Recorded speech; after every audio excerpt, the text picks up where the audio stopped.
안녕하세요. 유니티 에반젤리스트 오지현입니다. 이번 시간에는 유니티 프로젝트를 프로파일링을 직접 해보는 시간을 갖도록 하겠습니다. 앞선 시간에 유니티에서 프로파일링 환경들에 대해서 설명을 들으셨을 거예요. 그래서 이번 시간에는 그 툴들을 직접 시연을 하면서 데모를 진행해 보도록 하겠습니다. 지금 보시는 세션은 제가 미리 사전 녹화해 놓은 세션이긴 하지만 제가 채팅창이 계속 있을 거거든요. 그래서 들으시다가 질문사항이 있으면 그때그때 질문 남겨주시면 제가 채팅을 통해서 답변을 남겨드릴 수 있도록 하겠습니다. 자, 그래서 이번에 다룰 내용은 다음과 같습니다. 유니티 프로파일러, UI 프로파일러, 그리고 프로파일 애널라이저, 프레임 디버거, 메모리 프로파일러, 그리고 엑스코드와 인스트루먼트. 이 툴들을 직접 사용을 하면서 어떤 식으로 프로파일링을 진행하는지 사실 툴들이 많거든요. 그래서 하나하나 좀 맛배기 보는 시간으로 보시면 될 것 같습니다. 자, 우선 본격적으로 시작하기에 앞서서 몇 가지 좀 복습을 해보겠습니다. 우선 유니티 프로파일러는 다들 기본적으로 잘 사용하시는 유니티의 기본적인 프로파일링 툴이죠. 그리고 프로파일 애널라이저 같은 경우는 이 유니티 프로파일러를 좀 더 잘 활용할 수 있도록 도와준 툴이라고 보시면 될 것 같습니다. 그리고 UI 프로파일러는 별도의 툴까지는 아니고요.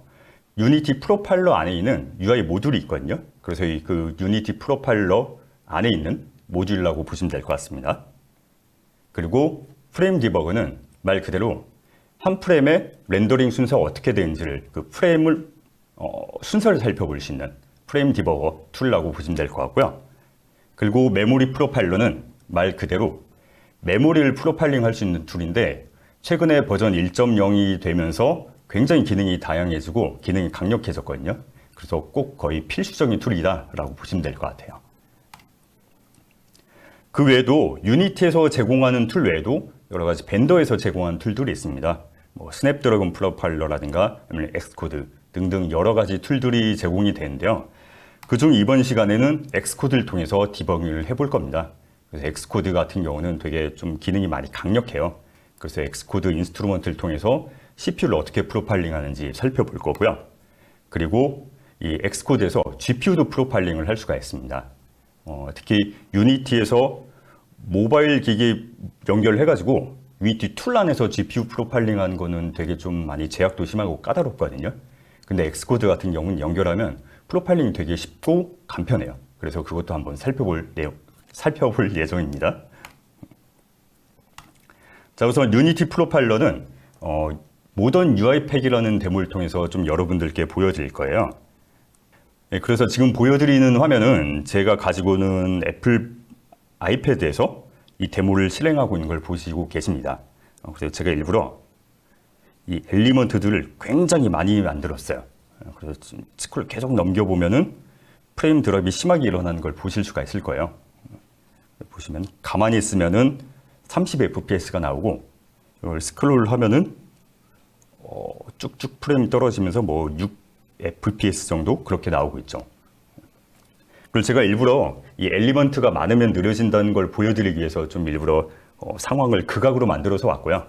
근데 제가 엘리먼트가 많으면은 성능이 떨어진다라고 말씀드리긴 했지만 이거를 프로파일링을 어떤 식으로 거쳐서 이런 정답을 이끌어낼 수 있는지 그걸 살펴본 시간을 가져보도록 하겠습니다.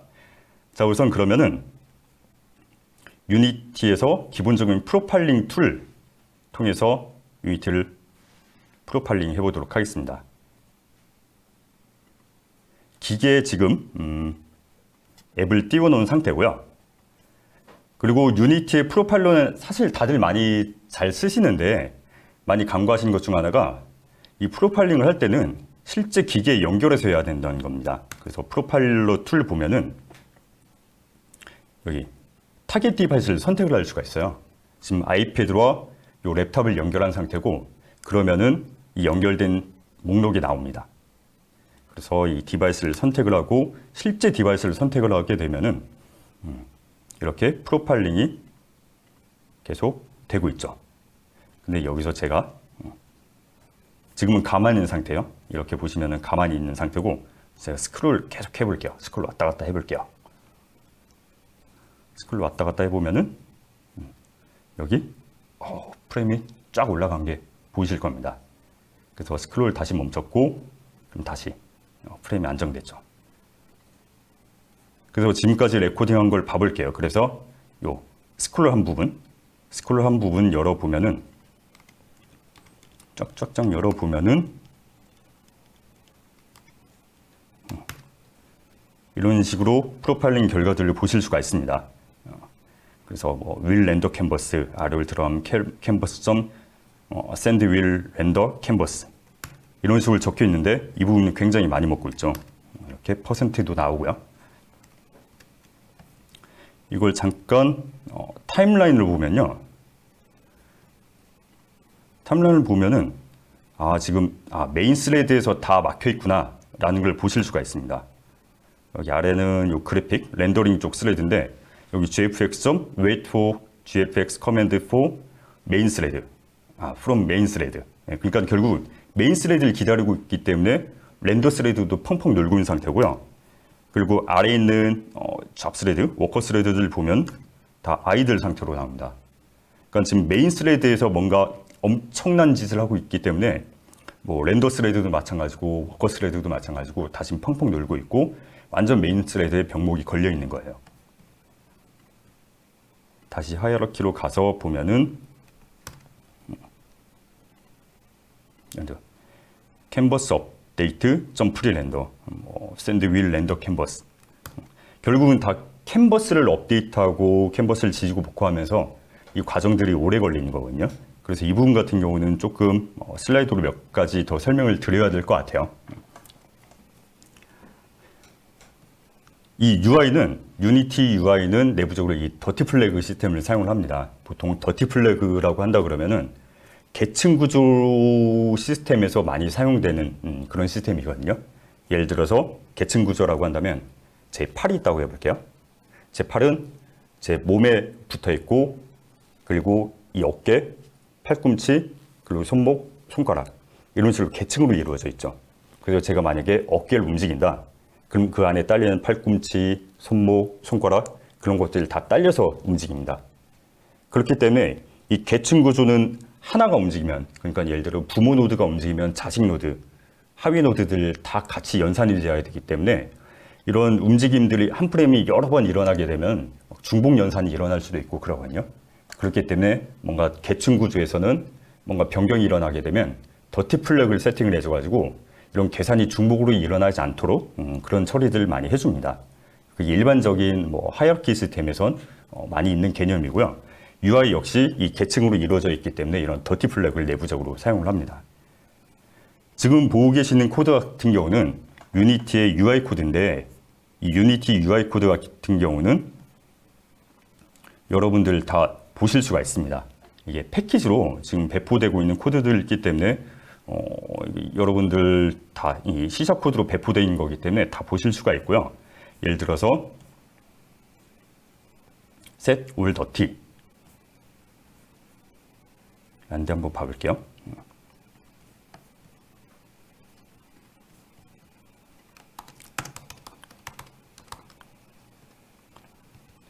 set all dirty라는 함수가 있습니다. 그래서 이거 같은 경우는 호출 순서를 한번 봐볼게요. 예를 들어서 지금 이미지 클래스인데 이 이미지 같은 경우는 UI에서 보신 이미지 기본적으로 버튼도 이미지 쓰고 그냥 여러 상태에서 이미지를 사용을 하시잖아요. 그 클래스예요. 그래서 이 이미지 클래스 같은 경우는 마스커블 그래픽을 상속받고 이 마스커블 그래픽은 결국 이 그래픽이라는 클래스를 상속을 받습니다. 그래서 여기서 아까 보셨던 스프라이트를 변경을 한다고 해볼게요. 스프라이트가 뭔가 세팅이 되면 예를 들어 이미지 크기도 변경돼야 되고 여러 가지가 변경되게 되잖아요. 그럼 여기 set all dirty를 호출하게 되고 set layout dirty 이런 식으로 쫙쫙쫙 타고 들어가서 더티 플래그 시스템 같은 걸 처리를 해줍니다. 그래서 이 부분에 대해서는 이따 다시 한번 또 설명을 드릴게요. 그렇게 해서 더티 플래그가 세팅이 되게 되면은 결국 이 UI는 이 내부적인 데이터를 리빌드하는 시스템을 거치게 됩니다. 그래서 뭐 여기 맨 윗줄에 적혀 있는 대로 읽어드리면은 시작 그래픽 컴포넌트의 레이아웃과 메시가 다시 계산된 행위라고 돼 있는데, 결국에는 이 더티 플래그가 체크되어 있는 것들을 다 검색을 해서 매번 이걸 시스템들 내부적으로 업데이트를 해줍니다.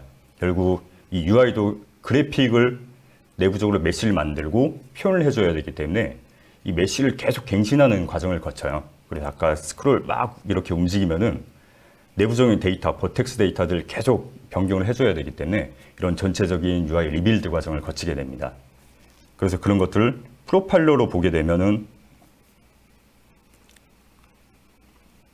이렇게 캔버스 업데이트, 뭐 프리 레이아웃, 그리고 뭐 캔버스 업데이트, 프리 렌더, 샌드 윌 렌더 캔버스, 이런 식으로 프로파일러에서 표시된 내용들이 다 이런 UI 리빌드 과정 중에서 나온 거라고 보시면 돼요. 그래서 프로파일러에서 보셨던 이런 텍스트들이 결국 내부적으로 이 UI가 업데이트 되면서 내부적인 데이터를 업데이트하는 과정이구나 라고 보시면 됩니다. 그런 식으로 이렇게 유니티의 기본적인 프로파일러를 통해서 어느 정도 이 성능을 측정을 할 수가 있고요. 그리고 좀 더 추가적으로 프로파일 애널라이저라는 툴을 사용하게 되면은 이 프로파일링 결과물을 좀 더 상세하게 편하게 분석을 할 수가 있습니다. 프로파일러 애널라이저라는 툴을 키고요. 그리고 풀 데이터를 누르면 아까 프로파일링 측정했던 데이터를 가져오게 됩니다. 지금 요 유니티 프로파일러에서 보는 거랑 똑같은 그래프죠. 색이 조금 다를 뿐이고 이런 그래프 모양은 똑같다고 보시면 돼요. 그래서 괜찮은 기능 중 하나가 뭐냐면 컴페어를 누르면요, 두 지점을 선택해서 비교를 할 수가 있습니다. 여기서는 스크롤 하지 않는, 지금 뭐 아무런 변화가 없는 상태를 클릭을 했고, 두 번째에서는 계속 스크롤 하면서 얘가 힘들어하는 그 프레임을 클릭을 했습니다. 그렇게 되면 그 두 프레임을 이렇게 비교를 해줘요. 그래서 UI 그래픽에 on rect transform dimension change가 추가적으로 여기서 스크롤할 때 더 먹고 있는 거죠. 그래서 프로파일링 결과를 캡처를 하고, 그리고 이 프레임과 프레임을 서로 비교를 해가지고 이런 상황에선 이런 부분이 더 추가적으로 먹는구나, 그런 것들을 더 확인을 할 수가 있죠. 그래서 한번 봐볼까요? UI 그래픽에 on rect transform dimension change, 그래픽에 on rect transform, 여기 있네요. 이 부분 들어가니까 결국 여기도 레이아웃 더티, 뭐 버텍스 더티, 결국 또 더티 세팅하고 하느라고 이게 시스템이 오래 걸렸구나, 그만큼 이 부분 차이가 나는구나 라는 것을 보실 수가 있습니다.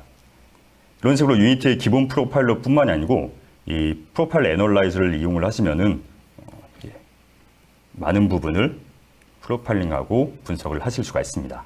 결국은 뭐 레이아웃 세팅하고 막 그런 것들이 엘리먼트들이 많아서 문제가 생기는 것들이기 때문에 이 엘리먼트 숫자들을 줄여주는 게 중요하거든요.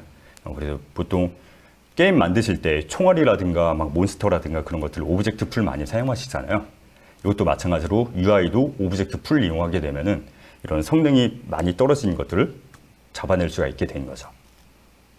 그리고 또 UI 프로파일러를 한번 좀 보여드릴게요. 아까 마찬가지로 애널리시스에서 프로파일을 켜가지고 다시 레코딩을 해볼게요. 이 프로파일러 모듈에 보시면 UI라는 항목이 있습니다. 이게 아마 기본적으로 꺼져 있을 거예요, 대부분은. 그래서 이 항목을 키시면은 이렇게 UI 항목이 생깁니다. 근데 지금 아무것도 안 뜨고 있잖아요. 이게 다만 단점이 뭐가 있냐면 UI 프로파일러 같은 경우는 에디터에서 하셔야 돼요. 이게 사실 조금 애매하긴 한데, 이 UI 프로파일러 같은 경우는 뭐 밀리세컨드 단위로 뭐 좀 그 성능을 측정하는 것보다는 제가 보여드리려고 하는 거는 에디터로 다시 볼게요. 플레이 모드로 들어가서 이 프레임 디버거처럼 이 UI가 그려진 과정을 보실 수가 있거든요.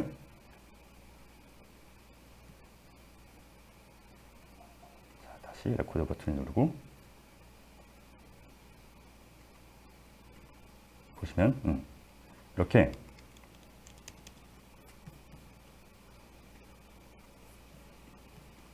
하나하나 어떻게 그려진지 요 배치 과정들이 나옵니다. 그리고 배치 과정들이 나오고 어떤 오브젝트를 그리고 있는지, 예를 들어서 더블 클릭을 하면은 이 하이어라키 선택해서 보여주고, 이런 식으로 이 UI를 그린 순서를 보여줍니다. 이런 식으로 그린 순서들을 보여줍니다. 그리고 또 보시면 여기서 유추할 수 있는 게 이 캔버스별로 있잖아요. 그러니까 드로콜은 결국에는 UI 같은 경우는 캔버스 기준을 나뉘게 됩니다. 그래서 이 캔버스별로 드로콜이 갈라진다라고 보시면 되고요. 만약에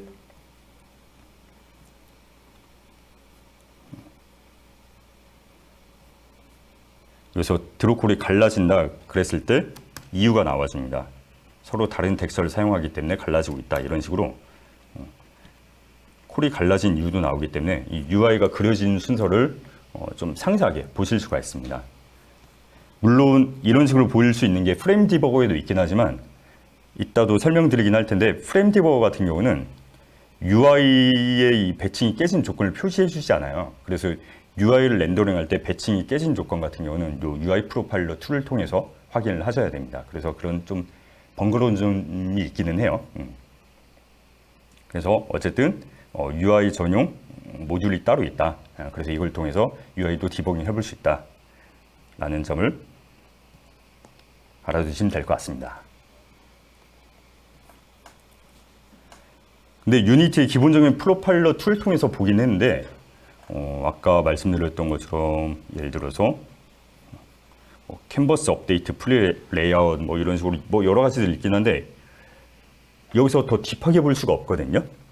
물론 딥 프로파일러 옵션을 키게 되면 좀 더 딥하게 볼 수 있긴 하지만 사실 그래도 한계가 있어요. 그렇기 때문에 제가 보통 권장을 드리는 거는 엑스코드 인스트루먼트를 이용한 걸 많이 권장을 드립니다. 이 엑스코드 인스트루먼트 툴을 이용을 하게 되면은 되게 딥한 내용까지 살펴보실 수가 있습니다.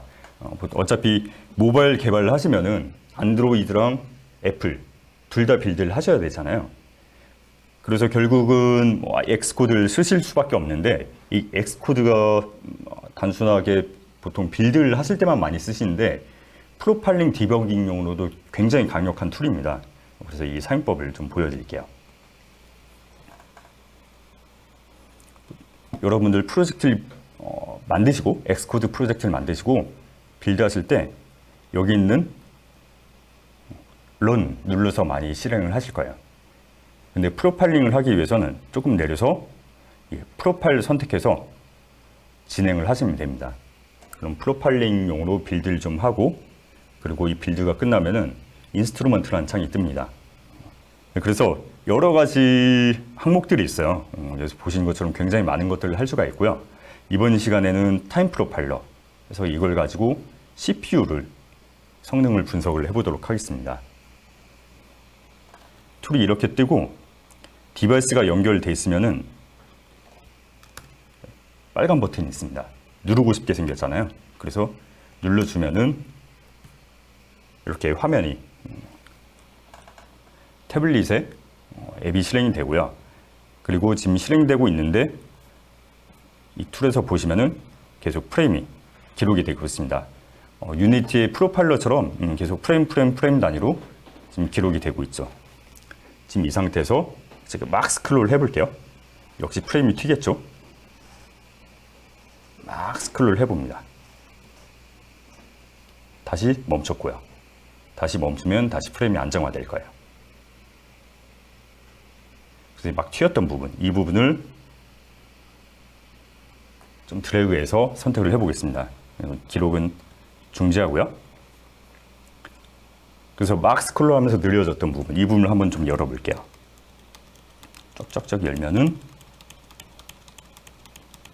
열면은 이런 식으로 유니티의 플레이어 루프, 그러니까 결국은 유니티가 계속 몇 프레임 반복하면서 수행을 하잖아요. 그 플레이 루프부터 시작해서 보시면 돼요. 보니까 아까 보셨던 윌 렌더 캔버스가 나왔죠. 그래서 쫙 들어가 보면은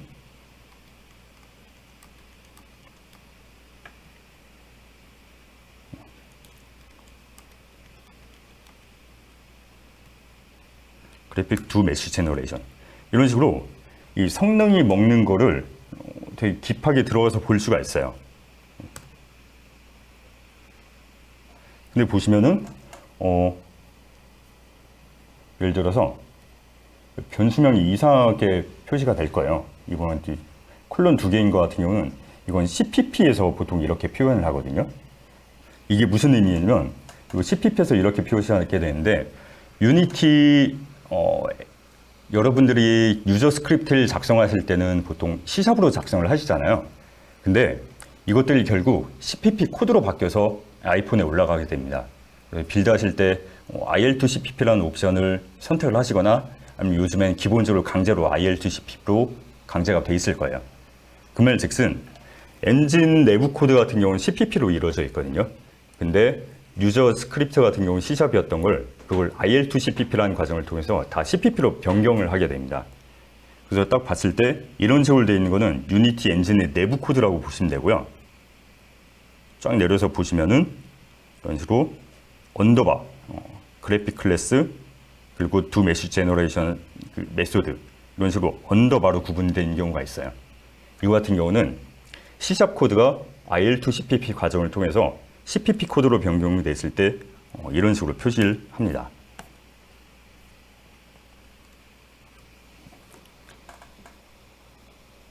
그래서 이 그래픽 언더바 두 메시 제너레이션 언더바 뒤에 뭐 이상한 숫자들을 부는데, 이 뒤에 이상한 숫자 같은 경우는 이 자동을 코드를 변경하다가 만들면서 보다 보니까 가끔 중복이 되는 경우가 있기 때문에 이 중복을 피하기 위해서 유니크한 아이디를 붙여주는 거라고 보시면 되고요.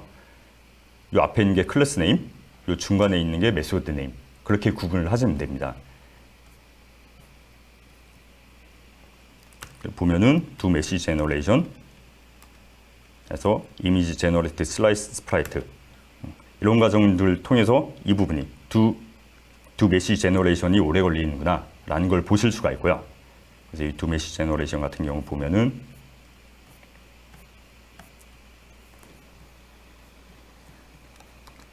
두 메시 제너레이션 여기 있네요. 이 시작보드 함수 그대로 표시가 되고 있죠. 그리고 그 안에 더 들어가서 보면은 결국 이미지 제너레이트 슬라이스드 스프라이트라고 호출을 하게 되는데,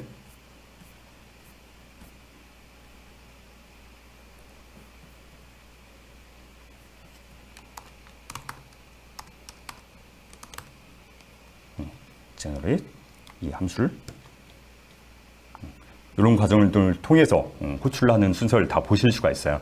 그래서 각각 이 함수가 어느 정도의 성능을 먹고 있는지 그런 것들을 다 상세하게 보실 수가 있습니다.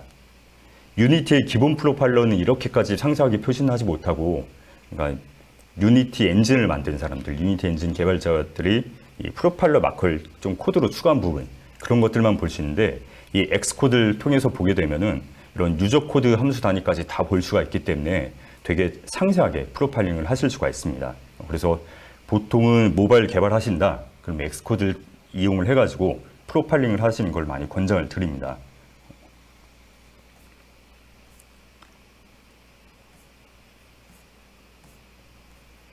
그리고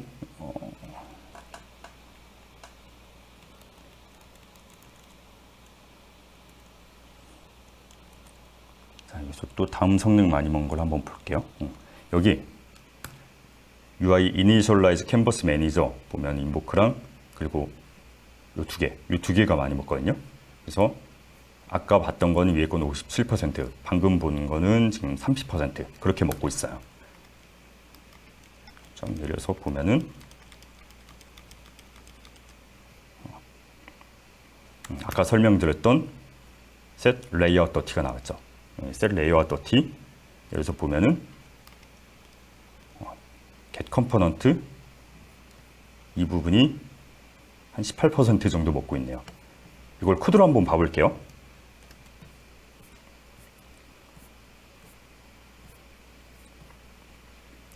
그래픽에 set layout 더티를 봐보겠습니다. 그럼 레이아웃 리빌더에 마크 레이아웃 for rebuild 라는 함수를 들어가게 됩니다. 그렇게 되면은 여기 컴포넌트를 얻는 부분들이 있죠.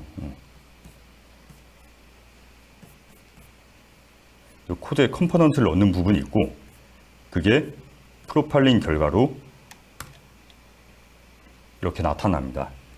그래서 저희가 보통 매 프렘마다 get 컴포넌트 하지 마세요라고 많이 가이드를 드리거든요. 그런 결과물들이 이렇게 엑스코드를 통해서 프로파일링을 직접 확인을 하실 수가 있게 되는 거죠. 그렇기 때문에 이 엑스코드를 통해서 보면은 저희가 권장드리는 사항 외에도 여러 가지들 다 파악을 하실 수가 있어요. 그래서 꼭 써보시는 걸 추천을 드립니다. 이렇게 CPU는 보셨던 것처럼 뭐 유니티 프로파일러, 프로파일 애널라이저 등등 여러 가지 툴들을 통해서 확인을 해보실 수가 있고요. 그리고 이번에는 프레임 디버그를 한번 살펴보도록 하겠습니다. 네, 지금 보시는 프로젝트는 바이킹 빌리지 URP 프로젝트입니다. 저희 뭐 유니티 라이브라든가 방송에서 몇 번 소개시켜 드렸을 거예요. 이 바이킹 빌리지를 URP로 변환한 그런 프로젝트고요. 이거를 아이패드에 띄워서 지금 보여드리고 있습니다. 한 60프레임까지는 안 나오고 한 37, 36, 35 뭐 이런 식으로 나오고 있네요. 지금 에디터에서 보여드리고 있고 프레임 디버거 역시 이 디바이스에 연결해서 확인을 하실 수도 있고 아니면 에디터에서도 확인을 하실 수가 있는데 보통 권장을 드리는 건 당연히 디바이스에 연결해서 보여드리는 걸 권장을 드려요. 네, 제가 지금 데모하면서 아무래도 많이 뭐 연결하고 한 것들이 많아서 이 랩탑이 지금 힘들어서 그냥 에디터에서 실행하는 걸 보여드리도록 하겠습니다. 우선은 프레임 디버거도 보면은 이렇게 디바이스를 선택을 할 수가 있습니다. 근데 지금 일단은 에디터로 선택한 상태에서 보여드릴게요.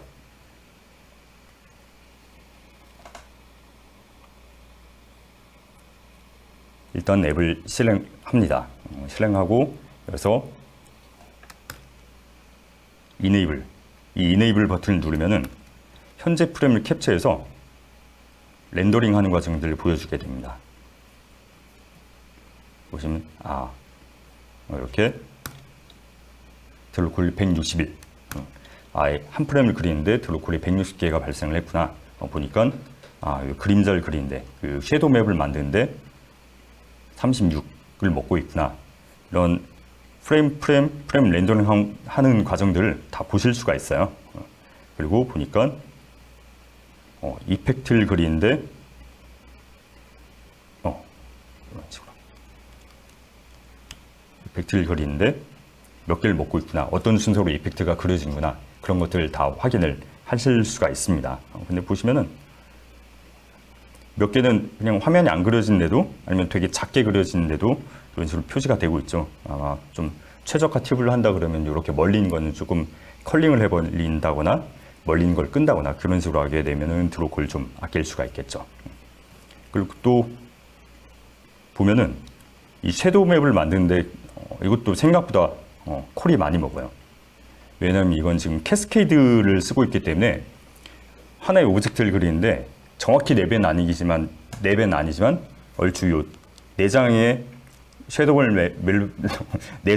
맵을 만들어내기 때문에 그만큼 드로우콜이 많이 필요해진 거예요. 거의 뭐 4배 정도. 정확히 4배는 아니에요, 당연히. 근데 그만큼 드로우콜이 많이 늘어난 거기 때문에 이 드로우콜 좀 잡기 위해서는 캐스케이드를 꺼야 되는구나. 그런 것들을 좀 유출하실 수가 있게 되는 거죠. 이런 식으로 프레임 디버거를 이용을 하게 되면은 이런 렌더링, 특히 이 드로콜 디버깅 하는데 용이합니다. 제가 지금은 그냥 에디터에서 보여드리고 있는데 당연히 실제로는 이 디바이스에 연결을 해서 진행하는 걸 추천을 드려요.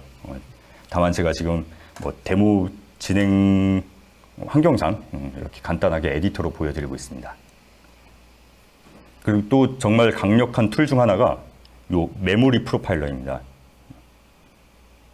이 메모리 프로파일러는 최근에 1.0 버전을 업데이트가 되는데 예전에도 이미 많이들 쓰고 계실 거예요. 근데 최근 버전이 업데이트가 되면서 인터페이스가 좀 많이 바뀌었습니다.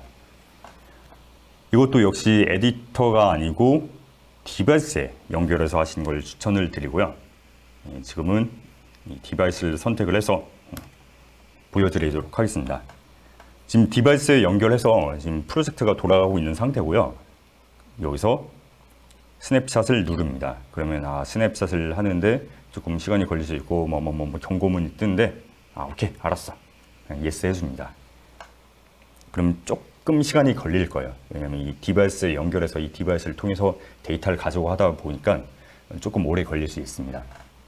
그래서 오래 걸리면은 이 영상 편집을 통해서 진행을 하겠습니다. 네, 이제 캡처가 끝났고요. 캡처가 끝나면 이렇게 캡처 목록들이 나와요. 그러니까 캡처한 결과물들을 계속 저장을 할 수가 있습니다. 그래서 방금 캡처를 한 거를 선택을 해볼게요. 선택하면 이렇게 메모리 유시지가 좀 이렇게 이쁘게 그래프로 나오고요. 그리고 트리맵을 보면은 각각의 항목들이 얼마나 먹고 있는지를 시각적으로 나타내 줍니다. 그래서 딱 얼핏 봤을 때 이 프로젝트는 막 뭔가 오브젝트도 많고 뭐 프롭도 많고 하니까 텍스처가 많을 것 같잖아요. 근데 막상 까보면 이렇게 렌더 텍스처가 많이 먹습니다. 이 렌더 텍스처라고 한다 그러면 그러니까 우리가 흔히 생각하는 텍스처는 이 텍스처 2D로 표시되고요. 오브젝트 머티리얼에서 사용하는 텍스처들 그런 것들은 텍스처 2D로 표시가 되고 이 렌더 텍스처는 쉽게 말하면 렌더 타겟용이라고 보시면 돼요.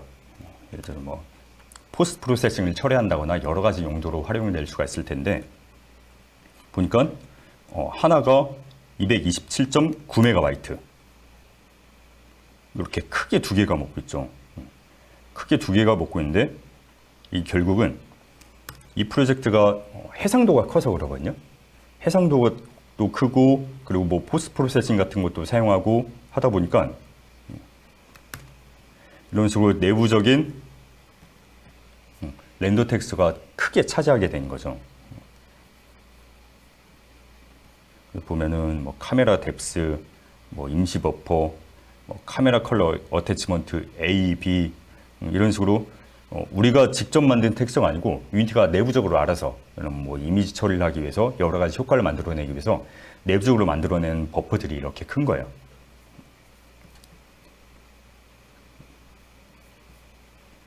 그리고 그 다음에 보시면은 이 텍스처, 우리가 흔히 사용하는 텍스처는 이런 식으로 상대적으로 좀 적죠. 근데 상대적으로 적기는 한데 그래도 하나 따져보면 21메가 정도 먹고 있거든요. 그래서 보시면 클릭을 해보면은 여러 가지 상세하게 정보가 나옵니다. 하나가 이렇게 텍스처가 큰 게 이게 아틀라스 텍스처라서 그래요. 이 배층 처리를 하기 위해서 건물 하나의 텍스처만 들어있는 게 아니고 여러 가지 건물에서 공용으로 쓸 수 있는 텍스처를 만들어 놓은 거예요. 그러다 보니까 좀 사이즈를 크게 만들었고 여기 보시면 레퍼런스 항목들이 나옵니다. 그래서 이 머티리얼에서 사용하고 이 머티리얼에서 사용을 하는구나. 클릭을 해서 보면은 이런 식으로 어떤 메시 렌더를 사용하는지 그런 정보들이 다 나옵니다. Selected in Editor를 클릭을 하면 말 그대로 에디터에서 이렇게 가리켜줘요. 그렇기 때문에 이 메모리 프로파일러를 이용을 하시면은 굉장히 자세하게 이런 메모리를 살펴볼 수가 있고요. 예를 들어서 메시 같은 경우도 보면은 메시가 콤바인드 메시라는 아이들이 있어요. 그러니까 이 콤바인드 메시 같은 경우는 스태틱 배칭을 처리하기 위해서 내부적으로 또 별도의 메시를 만들어내거든요. 그래서 이 스태틱 배칭을 이용을 하게 되면은 드로우 콜은 절약을 할 수가 있는 반면에 그만큼 메모리를 좀 희생하는 측면이 있습니다. 그래서 그런 것들도 다 확인을 해볼 수가 있죠. 그래서 우리 프로젝트는 메모리 프로파일러 보니까 이 메시 메모리가 많이 먹어. 그러면은 스태틱 배칭을 좀 소극적으로 쓴다거나 그런 식으로 전략을 취할 수가 있겠죠. 이런 식으로 메모리 프로파일러를 이용을 하게 되면 이 메모리를 상세하게 보실 수가 있고, 또 괜찮은 것 중 하나가 뭐가 있냐면요, 스냅샷을 컴페어할 수가 있습니다. 예를 들어서 방금 우리가 아이폰에서 캡처한 거랑 그리고 PC에서 캡처한 거랑 맥에서 캡처한 거랑 이렇게 서로 비교를 해볼 수가 있어요. 그럼 각각 캡처한 결과가 어떻게 차이 나는지 그런 것들도 이렇게 한눈에 보이죠. 이런 식으로 뭐 PC에서 캡처한 거, 뭐 폰에서 캡처한 거, 아니면 아이폰에서 캡처한 거, 안드로이드에서 캡처한 거, 아니면 각각 상황별로 캡처한 거, 뭐 로비에서 캡처한 거, 아니면 뭐 맵에 들어가서 캡처한 거, 그런 거 시나리오별로 아니면 디바이스별로 이런 식으로 스냅샷을 떠가지고 서로 비교를 해볼 수가 있습니다. 그렇기 때문에 이 굉장히 강력한 툴이기 때문에 꼭 써보시는 걸 추천을 드립니다. 그리고 이번에는 GPU를 프로파일링을 하는 걸 봐볼게요.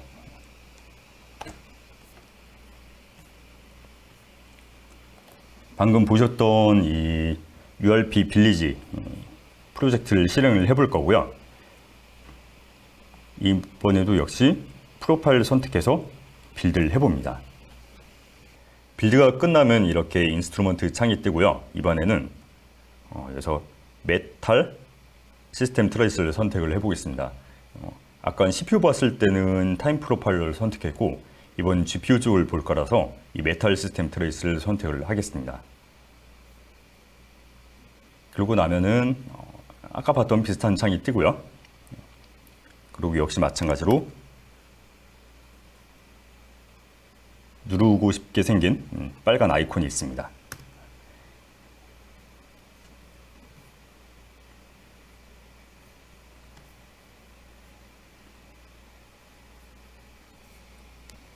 누르면은 이분도 조금 시간이 걸려요. 얘는 그 GPU 쪽 프로파일링, 메탈 시스템 쪽 프로파일링 할 때는 조금 더 시간이 걸리는데 조금만 기다리시면 돼요. 그러면 태블릿에서 앱이 뜨고 어느 정도 조금 기다리시면 이 앱에 데이터들이 기록되고 있고, 이렇게 정지 버튼이 있어요. 이 정지 버튼을 누르면은 그동안 했던 거를 데이터를 계속 긁어와서 화면에 보여줍니다. 이렇게 조금 기다리시면 데이터가 결과물이 나오고요. 여기서 열어보시면은 GPU를 선택을 하면은 이렇게 지금 프래그먼트, 버텍스 구분돼서 타이밍이 나옵니다. 그래서 GPU 프로파일링을 하실 때 사실 그게 먼저 중요하거든요. 이게 좀 CPU, 프래그먼트 쪽 구하냐, 버텍스 쪽 구하냐, 그걸 먼저 캐치하는 게 중요해요. 그래서 이런 것들을 통해서 지금 보니까 프래그먼트는 14세컨드고 버텍스는 9세컨드구나. 그러니까 이게 누적 결과 값이거든요. 그렇기 때문에 밀리세컨드가 아니고 세컨드로 나오고요. 보니까 컴퓨터 같은 경우는 5밀리세컨드.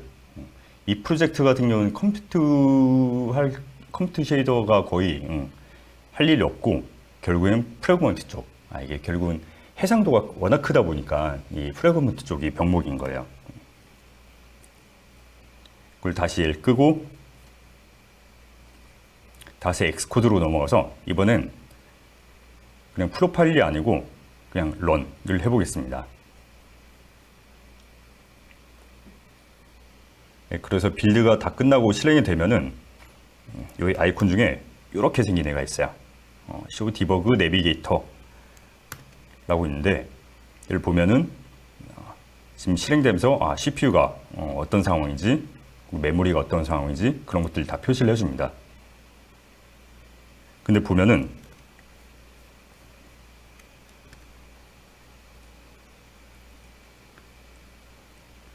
여기 원래 GPU가 표시가 돼야 되는데 FPS라고 표시가 돼야 되는데 제가 빠뜨린 게 있어요. 그래서 다시 끊고 다시 확인을 해볼게요. 프로덕트 스킴, 에디트 스킴 보시면은 이 스키마 항목 편집에 가보시면은 GPU 프레임 캡처가 디세이블로 돼 있어요. 기본적으로는. 그래서 이걸 메탈로 명시적으로 설정을 해줍니다. 그리고 나서 실행을 해봅니다. 그러면은 이번에는 이렇게 fps라는 항목이 뜨죠. 얘를 클릭을 해보면은 현재 프레임이 몇으로 실행되고 있는지 뭐 그런 것도 표시가 되고 있고, 뭐 프레임 타임이 지금 CPU 쪽, GPU 쪽 이렇게 표시가 되고 있는데, 사실 지금 상황에서는 이 60프레임이 안 나온 상황이기 때문에 이거는 사실 그렇게 큰 의미가 없고요. 밑에 보시면은 메탈 아이콘이 있어요. 얘를 캡처해서 피니시를 해보면은 현재 렌더링 되고 있는 상황을 캡처를 해줍니다.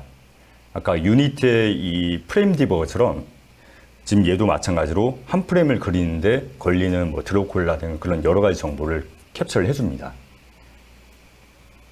그래서 이것도 좀 시간이 걸릴 수가 있는데 조금만 기다리시면 이 결과물들을 컬렉팅해서 화면에 보여지게 될 거예요.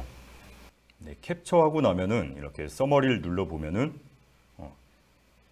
말 그대로 한 프레임을 서머리 해줍니다. 보면은 지금 이렇게 버퍼가 크게 두 개가 많이 먹고 있구나.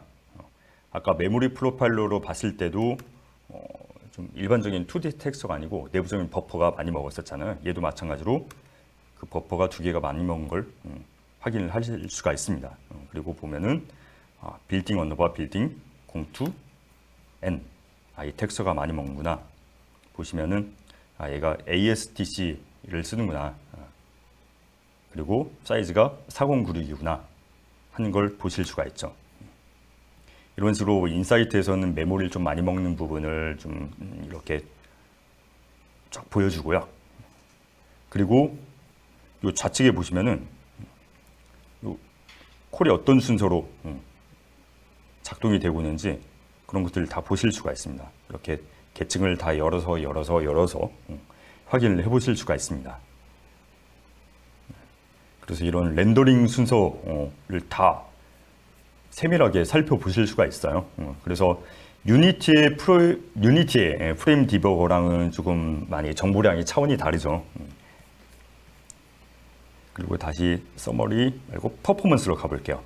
퍼포먼스로 가면은 버텍스 쪽보다는 프래그먼트 쪽이 많이 먹는구나 하는 걸 시각적으로 그냥 한눈에 보실 수가 있죠.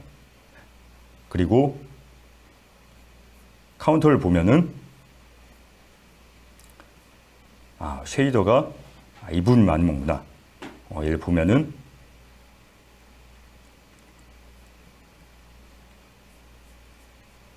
이렇게 확인을 해보실 수가 있습니다. 그래서 어떤 부분이 성능적으로 많이 먹는지를 다 보실 수가 있고, 여기 보면은 프래그먼트 쉐이더 쪽을 보면은 섀도우 점 드로우 SRP 뱉죠. 그러니까 이게 결국 아까 보셨던 섀도우 맵을 만들어내는 과정이거든요. 이 부분이 또 많이 먹는구나 하는 것들을 다 이런 식으로 시각적으로 확인을 해보실 수가 있죠. 이런 식으로 엑스코드를 이용을 하시면은 GPU 쪽도 되게 디테일하게 살펴보실 수가 있어요. 그래서 다시 아이폰에서 다시 아이패드에서 렌더링한 모습을 보고 계신데요.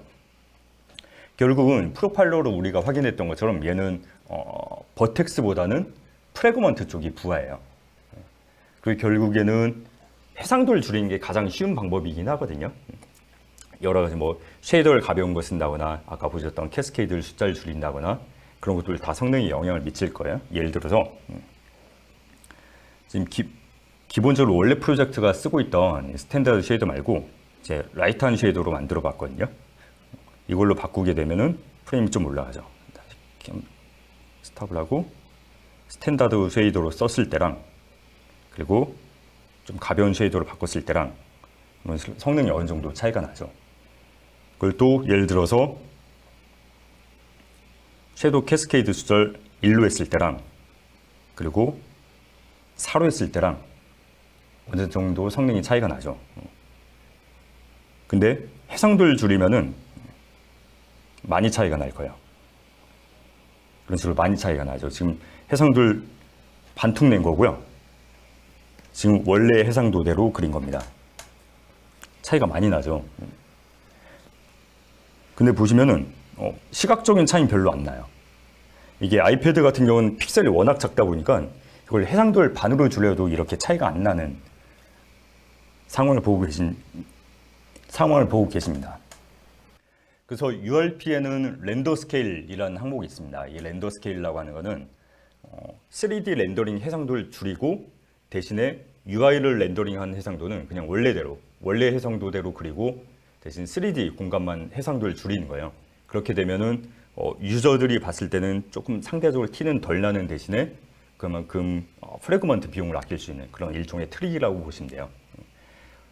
이런 식으로 여러 가지 프로파일링 툴들 통해서 CPU도 프로파일링하고 GPU도 프로파일링을 할 수 있고 하거든요. 그래서 이 유니티 프로젝트를 개발하시고 나서 이 성능 프로파일링 하실 때 오늘 소개시켜 드렸던 여러 가지 툴들을 활용을 하시면은 멋진 그래픽에 그리고 재밌는 게임에 최적의 성능을 뽑아내실 수가 있을 겁니다. 그래서 오늘 소개시켜 드린 내용 외에도 저희가 여러 가지 성능 관련된 가이드들을 계속 드리고 있어요. 다 PDF로 무료로 다운받으실 수가 있고요. 이런 문서들은 유니티 베스트 프로텍스라는 페이지가 있습니다. 유니티 하우투 페이지가 있는데 거기 가시면 자료들 다 받아보실 수가 있어요. 자료도 굉장히 방대하고요. 그리고 다만 이것들이 다 영어로 되어 있거든요. 근데 저희가 한글로 번역하는 문서들도 굉장히 많이 있습니다. 그런 문서들은 저희 유니티 스퀘어 사이트에 오시면은 다 한글로 번역된 페이지들, 한글로 번역된 문서들을 받아보실 수가 있습니다. 그리고 그 외에도 저희 유니티 코리아 채널에서 이런 문서가 나올 때마다 소개시켜드리고 좀 함께 살펴보고 하는 시간을 계속 갖고 있습니다. 그래서 저희 유니티 코리아 페이지 구독과 좋아요 잊지 마세요. 감사합니다.